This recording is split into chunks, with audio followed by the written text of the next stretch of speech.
Welcome to the Interstellar Age.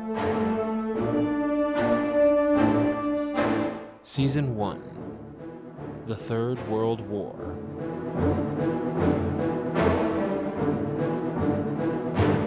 Episode 2. Metacrisis. 2052 to 2053.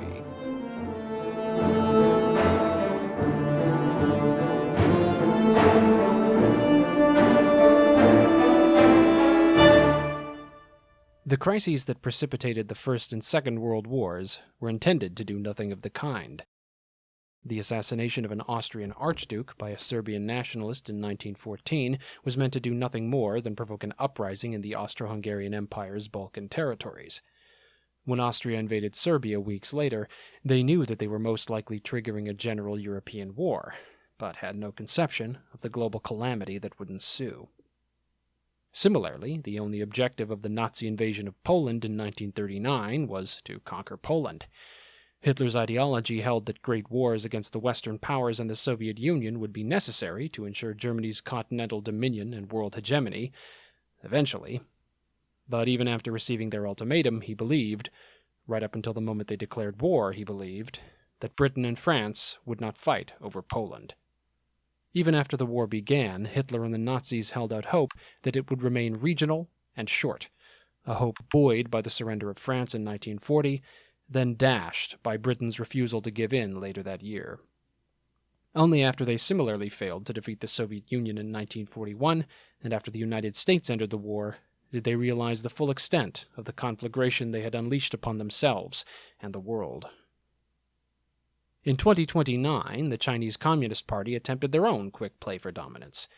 The Sino-American War that followed had remained short and regional, and failed utterly to achieve the CCP's goals.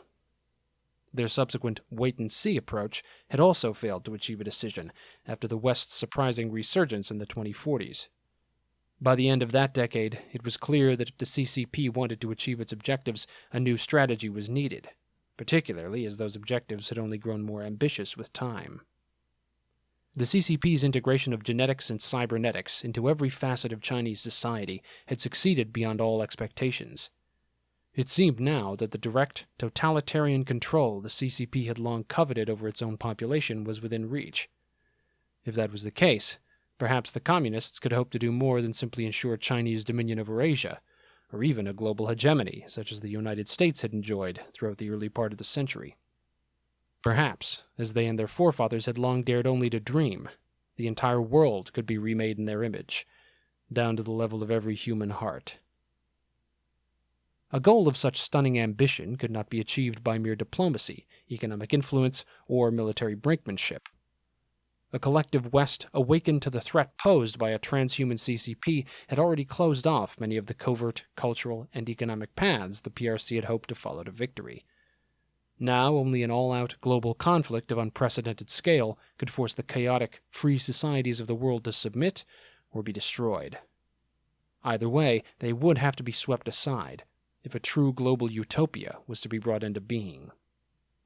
Thus, the crises that precipitated the Third World War broke the pattern established by the first two.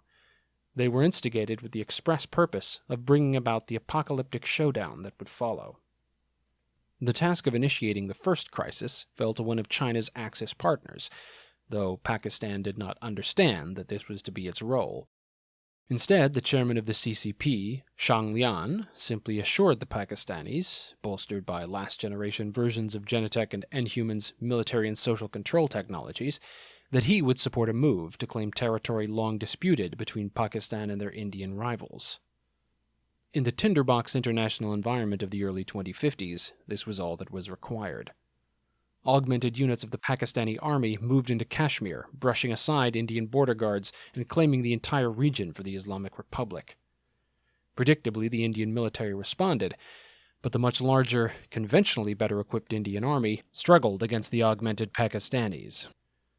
Meanwhile, the PLA's Western Theater Command mobilized along the border with India, pinning down large Indian forces there by a threat to invade, unless India recognized Pakistan's sovereignty over the disputed region. Furious at the unprovoked invasion, the Indian government appealed to the United Nations to take action. Though India was not yet a signatory to the Global Democratic Alliance, its member nations, including the United States and the EU, vocally supported the resolutions tabled by the Indians.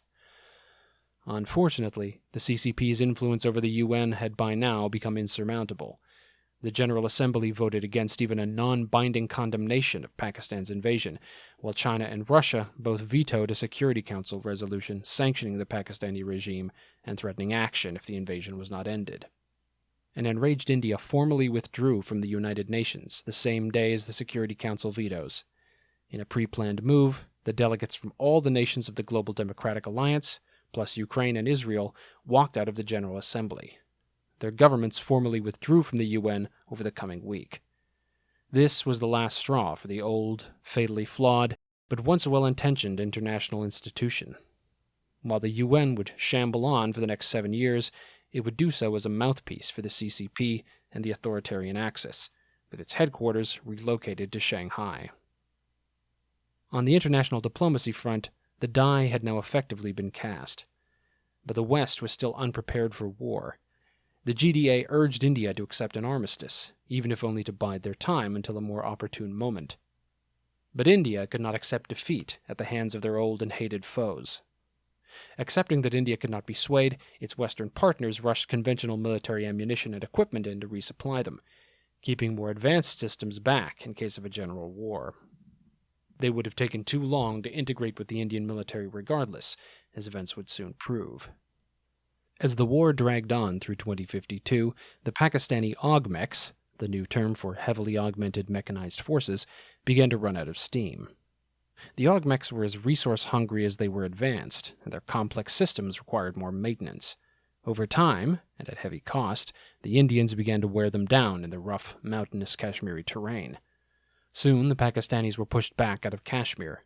At the crisis point, their Chinese allies abandoned them, keeping their border forces mobilized, but refusing to either invade India or supply Pakistan with the advanced equipment and cybernetics they would need to maintain their augmek forces and stave off defeat.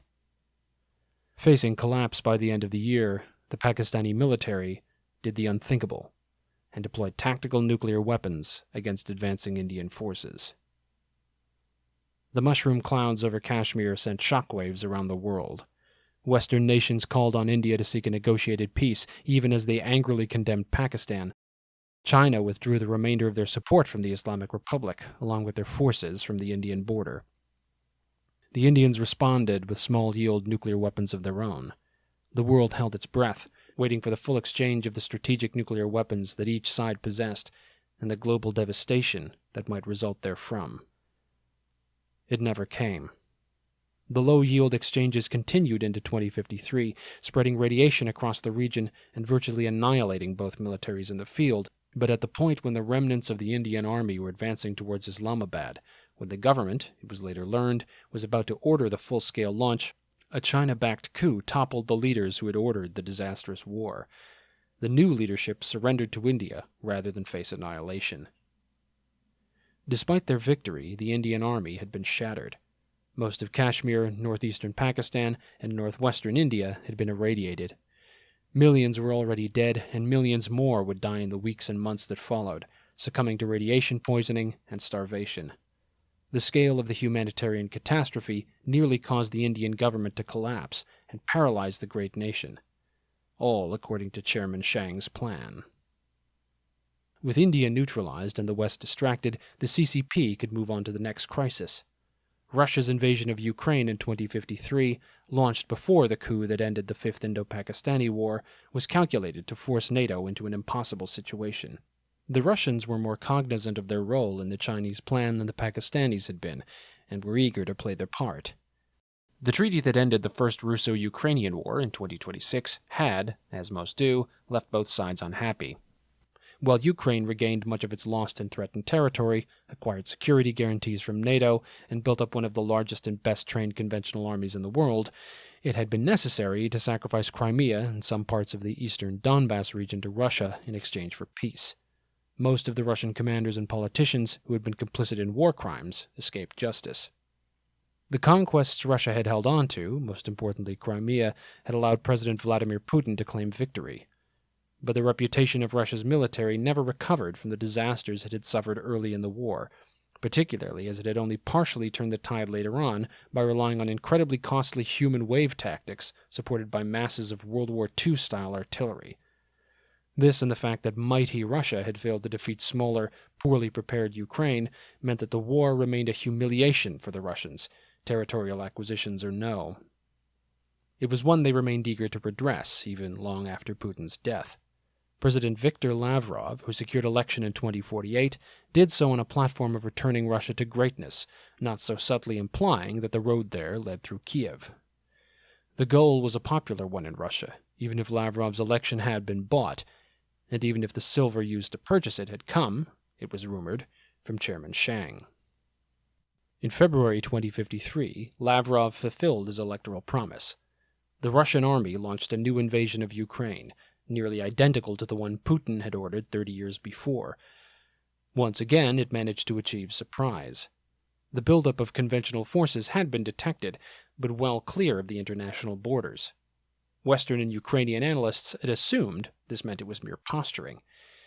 In fact, the invasion was spearheaded by Russia's new augmech forces, which had been successfully concealed by Chinese stealth technology.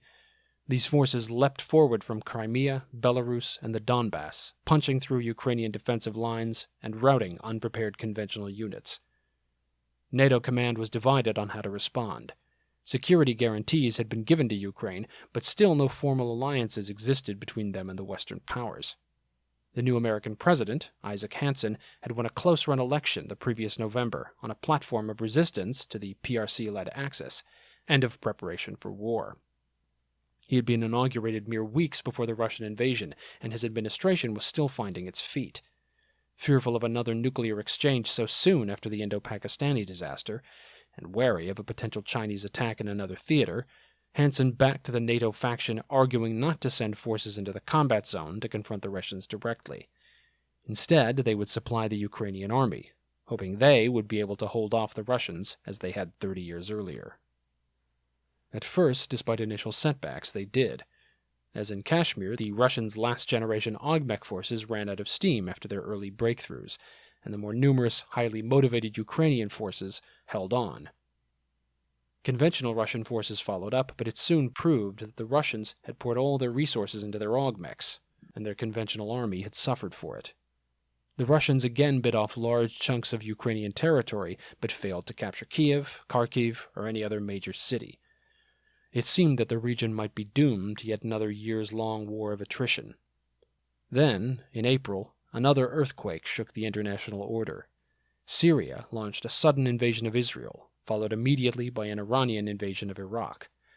Now, President Hansen saw an opportunity to take direct action, but no sooner had the United States dispatched rapid reaction forces to southern Iraq in response to the attack than the newly augmented Iranian Revolutionary Guard Corps cut across the poorly defended north of Iraq to join the Syrian invasion of Israel. With their defenses punctured and their field forces surrounded, the Iraqis informed their American allies that they were intending to surrender. The U.S. RRF quickly re-embarked and headed for Israel to aid its other embattled ally against the now multi-front invasion.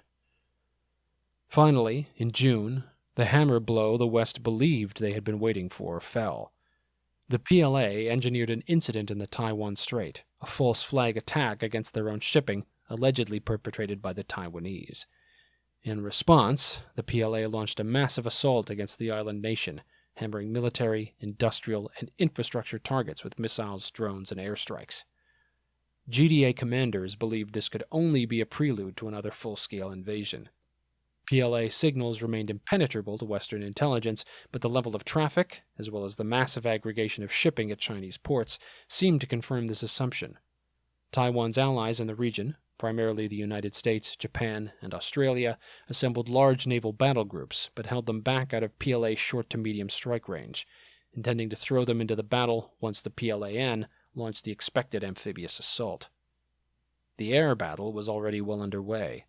Chinese planes and drone squadrons tangled with Taiwanese air defenses and Japanese and U.S. air forces over the Strait and the South China Sea.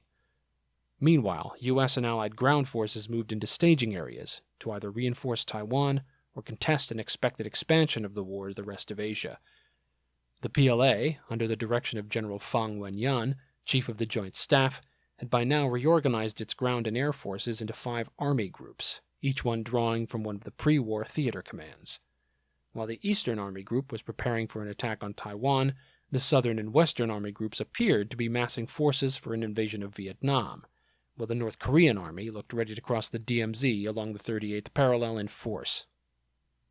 But the first major Chinese offensive of the Third World War would not fall upon Asia at all.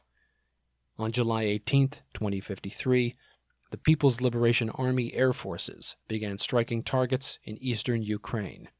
Within days, the invasion of Europe began. The first shots fired between the PLA and the United States in the Third World War were fired into space. In a massive volley of anti-satellite missile launches from the ground and a corresponding battle in orbit between laser-armed and kamikaze satellites and their unarmed brethren, each side attempted to neutralize the other's eyes in the sky, while as much as possible protecting their own. The result was a so-called silent massacre. The existing fleets of reconnaissance, GPS, and communications satellites of the major combatants were devastated. Within hours, a deadly chain reaction began in low Earth orbit, as the debris from destroyed satellites turned the entire belt of space into a veritable minefield. Each side was only able to preserve a small number of satellites by moving them into a higher orbit, out of range of effective ground-based ASAT fire, and putting them into low-power mode to hide from hunter-killers. There, these survivors joined a smaller number of satellites that had already been placed further from Earth in the decade leading up to the war. But the damage had been done. GPS and communications went down all over the globe, and what had once been an orbital reconnaissance panopticon became instead a hazy patchwork. General staffs and military theorists had long expected that an orbital bloodbath might occur in the early phase of a global war. All major militaries had made contingency plans for such an event, for example, by introducing alternative precision weapon systems that relied less on GPS, and reintroducing training in orienteering and navigation at the junior ground officer and ship command level, respectively.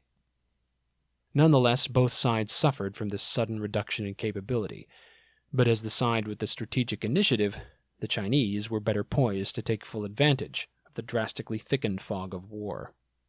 The massive blind spots in the reconnaissance picture allowed the PLA to mask the movements of the entire Western and Northern Army groups through Kazakhstan. Only once these huge troop concentrations reached Russia were they finally spotted by NATO intel. By then, there was only time to warn the Ukrainians what was coming. The warning did little good. PLA augmech forces caved in Ukrainian lines in multiple locations in the east, while Chinese special forces conducted a seaborne landing in Odessa.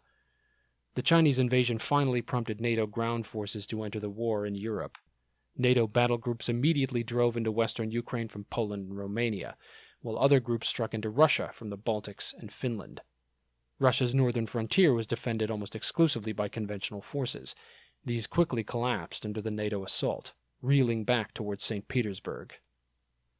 However, once NATO forces encountered the PLA, the situation changed. The first ground battle between NATO and the PLA occurred at Mykolaiv at the end of July. The German 1st Armored Brigade, backed up by a mechanized company of Polish light infantry, attempted to hold the city against the PLA 2nd Special Tasks Mechanized Battle Group. The Allied force was obliterated. The Germans' upgraded Leopard 3 tanks proved no match for the PLA augmechs, who later intel revealed took no fatal or out-of-action casualties in return. Unfortunately, U.S. ground forces fared only a little better when they encountered augmechs in the Battle of Kiev several days later. The 101st Airborne Division and the 155th Armored Brigade Combat Team put up a stubborn defense of the capital, along with Ukrainian National Guard units, inflicting the first confirmed losses against the Chinese augmechs. But it wasn't enough to hold back the assault. When the city was surrounded, the Americans and Ukrainians refused to surrender until they had already been shattered and run out of ammunition. The Chinese and Russians would make them pay for their insolence after taking them prisoner. This last stand only slowed the Axis advance by a day. NATO expeditionary forces were overwhelmed over the next few weeks. Their defeat forced even the more successful northern thrusts into Russia to retreat by the end of August. NATO commanders' only hope was that after capturing Ukraine, the PLA and their Russian partners would be forced to conduct an operational pause. But the Axis did not oblige them. The PLA left the Russians to mop up in Ukraine while they pursued NATO into Central Europe. As Western reinforcements began to arrive in France, NATO survivors from Ukraine continued their retreat. The two groups linked up in Germany and prepared to make a stand against the advancing PLA army groups in the Fulda Gap. The Chinese split into two prongs. Northern Army Group, under the ambitious, hard-driving General Chang Liao, took the northern flank, while Western Army Group, under General Bao Gong, took the center. Bao drove straight into NATO defenses in the Battle of the Fulda Gap at the end of September. Having adapted somewhat to Chinese electronic warfare defenses, NATO firepower inflicted far heavier losses on the Chinese here than in any previous battle of the war. In particular, the U.S. 5th Armored Division, under Major General Titus Langworth, performed well, throwing back several PLA assaults over the course of the battle.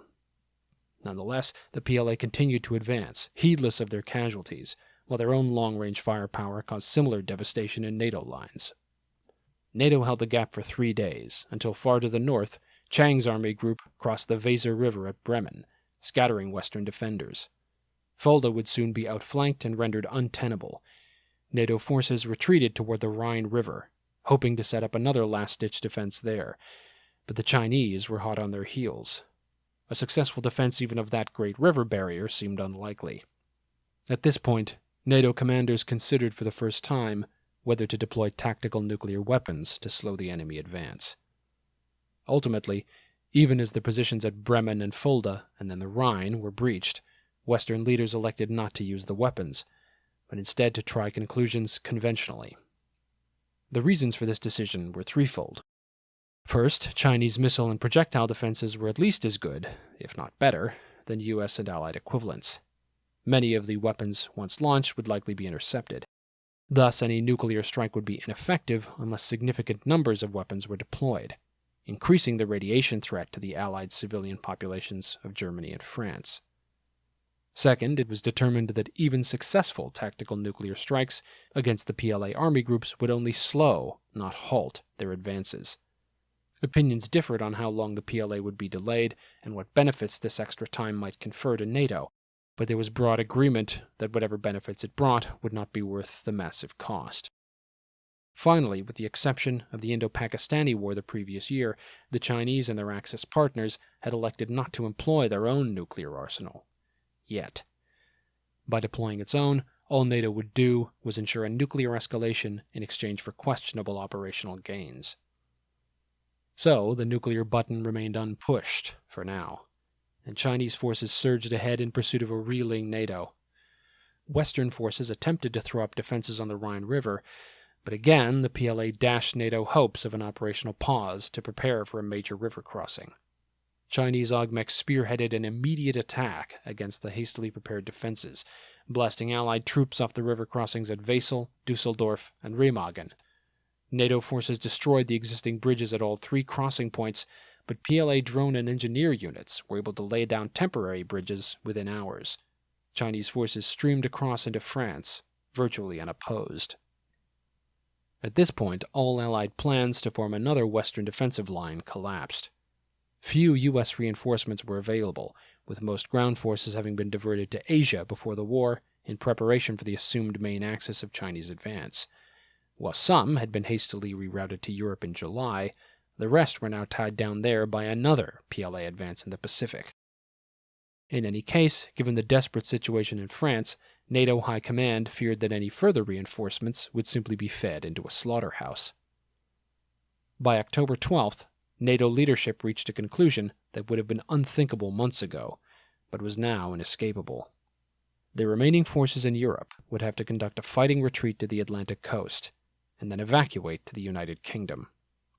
Their only hope for survival was that the English Channel would prove a more formidable barrier to the PLA than the great rivers of Europe had. The continental Allied nations would be abandoned to the enemy. An evacuation plan was hastily prepared. Operation Dynamo 2 began on October 24th. The burden of the naval operation would fall largely upon the French and Royal Navies, with supporting roles played by the U.S., most of whose naval assets were already engaged in the Pacific, and the navies of smaller powers like Spain, Italy, and Canada.